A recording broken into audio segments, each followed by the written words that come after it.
मोर अभिनेता एवं मैंने युव संगठक श्रीयुक्त मायाधर बराड़ महोदय दुईरे मैंने युव संगठक नेतृस्थानीय व्यक्ति श्रीयुक्त नानी विश्वनाथ बराड़ महोदय तृतीय मोर अभिनेता छात्र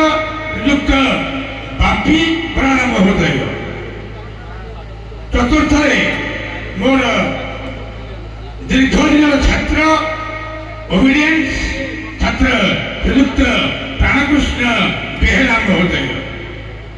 एमानकर यथोचित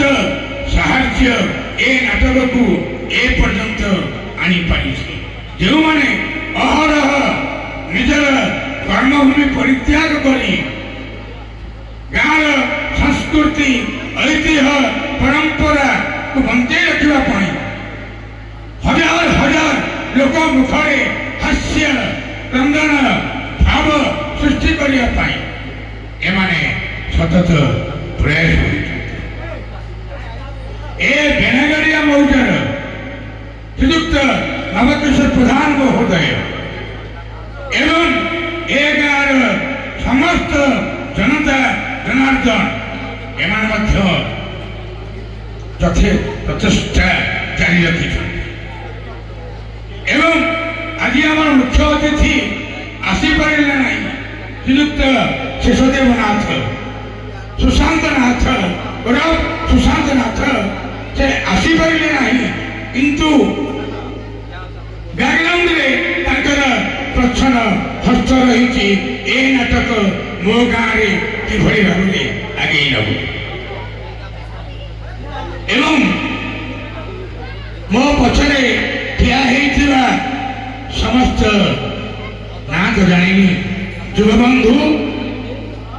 मोर अभिनेता छात्र तथा समस्त युव संगठक समस्त को मु हार्दिक हार्दिक हार्दिक ए ग्रीष्म संध्या धन्यवाद ज्ञापन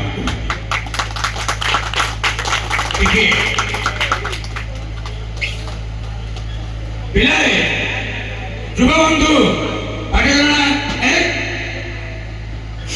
पछे ठिया पाठी करना पाठ शुण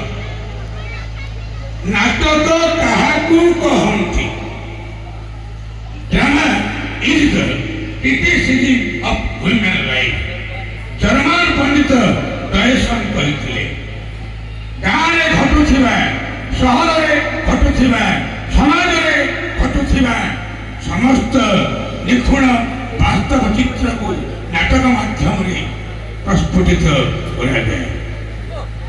नाटक करी विश्वर सर्वश्रेष्ठ पंडित विलियम शेक्सपियर पाल्टी जाइए विश्व विजयी पंडित जॉर्ज बर्नार्ड नाट्यकार से सामाजिक अभिज्ञता अनुभूति को छाउटी से पाल्टी जाइए दिग्विजय पंडित बेसी किसी कहनी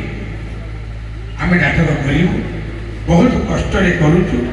खरा दिन ईश्वर को डाकुची ये हतभाग्य ये अभागा निर्देशक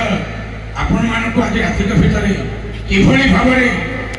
आनंद दे पारुछि ताहा मो माँ करे शुणी आज तार आ बेसी कहबी मोर अतिथि माने उपस्थित अच्छा जी कहवा कथा मुझे फोन दौ आसूची देखा भी पुणी बंची थे